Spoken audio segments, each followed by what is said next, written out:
Joining me now is writer and broadcaster Esther Krakue.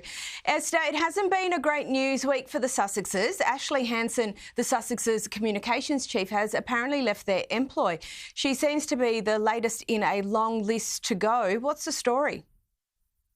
Yes, every time we hear of one of the Sussex's employees leaving, it's kind of like another one. I believe they're up to like 19 members of staff that have left since the Sussexes decided to break from the royal family. Ashley Hansen, though, is a bit of a unique case. Firstly, because she's lasted for 2 years with the Sussexes, and I suspect you can liken that to completing the 12 labours of Hercules. But also, she's not entirely left the employ of the Sussexes. She's going to create her own PR consulting firm, of which the Sussexes will still remain a client of hers. So Gate Strategy is still going to retain the Sussexes as one of her clients, and she's going to be managing some of Meghan's brands, including American Riviera Orchard, if it still even exists in that name or that form. And we also know that Meghan has kind of made supporting female entrepreneurs her big shtick, her big thing. So we hear that she's going to actually be investing in Ashley's company as well. So they'll sort of be business partners as well as sort of have an employee-employer dynamic. And so that's what kind of makes it a bit unique. But yes, you know, the trouble with the Sussexes is the fact that everyone keeps hearing about, staff members leaving, having such a high turnover of staff, particularly even when Meghan was in the royal family. We heard about that spat between her and her members of staff through Harry's recollection in Spare. But the question is, will the Sussexes be able to settle into some sort of pattern? Will they get better at managing people and actually retaining staff? Ashley seems to be one of those few staff members that have actually stayed for longer, for a longer period, and has actually kind of remained quite faithful and loyal to them. We know that when there were rumors that Meghan was a difficult boss a few weeks ago, Ashley was one of the few people that came out and defended the Sussexes and said, when I had to take time off for medical reasons, I was inundated with roses and flowers and all of that. Now, does that make a good boss? I don't know. I suspect it's one of those things that I'm sure most employees would appreciate. But the day-to-day is also something that's quite important. And we're still hearing quite mixed reports about what it's like to work with the Sussexes, particularly Meghan. And it's not looking good at the moment. So let's see if they'll be able to turn things around. Now, another interesting story, this time regards a financial issue with the Sussexes Archewell Foundation. $4 million apparently unaccounted for on their latest tax return. Is this just an oversight? What's happened here? Yeah, so the Archewell Foundation received $6 million in donations over the last year, but they've only declared $2 million. The suspicion is that they will declare the other missing $4 million, because $4 million doesn't just go missing, in the next tax year. But there are also questions of who's actually funding the Archewell Foundation. There are rumors that it's just a handful of very, very wealthy benefactors, which would actually draw into question how much impact the Archewell Foundation is having if it's just a few of the Sussexes' very, very rich friends trying to prop up this organization. It doesn't hold as much weight as having sort of smaller but more donors from the average public. I think most of the public don't even know what the Archewell Foundation does. They can't really name any sort of initiative that they've really spearheaded.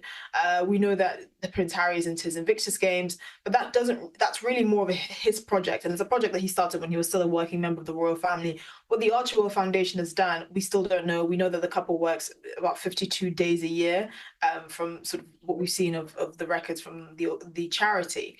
The question is, will they actually be able to produce that $4 million? Because one thing I can tell you is you do not want to get the IRS on your bad side, and they will probably have to account for where that money has gone to. Yeah, absolutely. Anyone else would have to account for it. Now, back to Harry's long run of litigation against the UK press, and this time it's The Sun. We understand claims of bugging and tracking devices have been thrown out by a High Court judge. Can you explain what's happened here?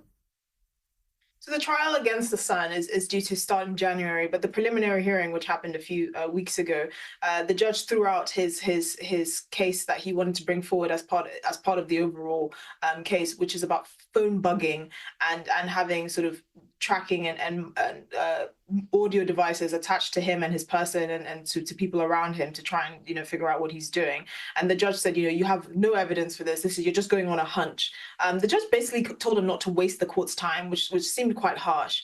But it really seems that Prince Harry is like a dog with a bone. But again, that bone may not be rooted in reality or any evidence. And it's really quite surprising, actually, that his lawyers thought it was advisable for him to even try and present this as part of his case against the Sun, because you have to have evidence of these sorts of things. You can't just think, just because I had a conversation that no one else could have heard of other than phone bugging, that's somehow permissible in court. And we've seen from sort of previous, with previous appearances in court, he said, oh, there's no way they could have got this information, but they got it because it was either released by the palace in a statement or it was actually published in other newspapers. So you can really see a paranoia here that's driving Prince Harry's vendetta against British media that's not really rooted in fact. And the judge is calling him up on it, which can be quite embarrassing, actually, if it keeps happening. Now, we've spoken before about the Sussexes' deal with Netflix and a documentary Polo being in the works. We understand it's being released soon. There are whispers, though, that the bosses at Netflix are not particularly thrilled with the content. What's the problem? The problem is there's not enough Harry in it. So I think Netflix were thinking that they were paying this couple this obscene amount of money to produce content based on them and their lives. But this is really just a documentary, a very vague documentary based on mainly the sport of polo. It actually features more his friend Nacho, the Argentinian professional polo player, than actually Prince Harry, who seems to be a big fan of it. Maybe they wanted to go down a professional route, so they didn't want to feature someone who only plays it for sport. We know that Prince Harry is not a professional polo player. But the question, the real issue is the kind of misalignment of what the expectations are between Netflix and the Sussexes. We've heard rumors, particularly with the Spotify deal, that they were grifters, as one executive said. They didn't really think they had to work very hard. They weren't meeting output expectations. And I think you can kind of see something similar with Netflix here. Now, Esther, the King, we know that he is very environmentally conscious, but apparently the royal family has received a security warning about EVs. Can you tell us what this warning is? Yes, so they have decided to start driving EV, so the electrical vehicle version of Lotus cars, which are partly produced in Norfolk, but are 51% owned by the Chinese.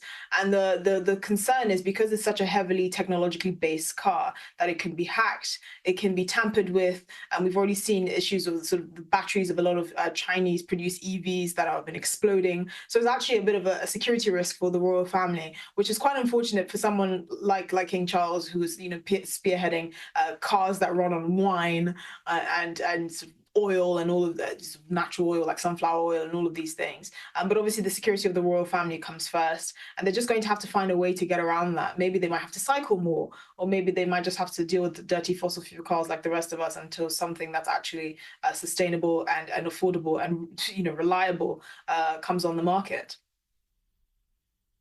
And I figure if they're a security risk for the King, they're probably a security risk more broadly. Another interesting report this week about the Nationalist Welsh Council apparently labelling their crown payments as immoral. What's this about, and why all the outrage? Ironically, the outrage is just for Plaid Cymru, who seem to be making a fuss about actually having to pay for the services that they use, which is the land of the Crown Estate in Wales. Look, Plaid Cymru are arguing that the revenue that they pay to the Crown Estate should go towards helping the needy and all of that. Unfortunately, the Plaid Cymru have turned Wales into the land of the needy. They have terrible track record when it comes to sort of debt, development, managing councils, and all of that. So it's not surprising that they're taking cheap shots at the Crown Estate, which actually does reinvest a lot of its money into the community. This idea that the royal family lives so lavishly that the public don't benefit from it is actually a fallacy. But these are people that wouldn't be sort of royalists anyway, so they're just using this as a cheap shot. But if you pay, if you use it, you have to pay for it, unfortunately. And playing this sort of politics, I don't think is going to get very far. Plaid Cymru have much bigger issues than the royal family.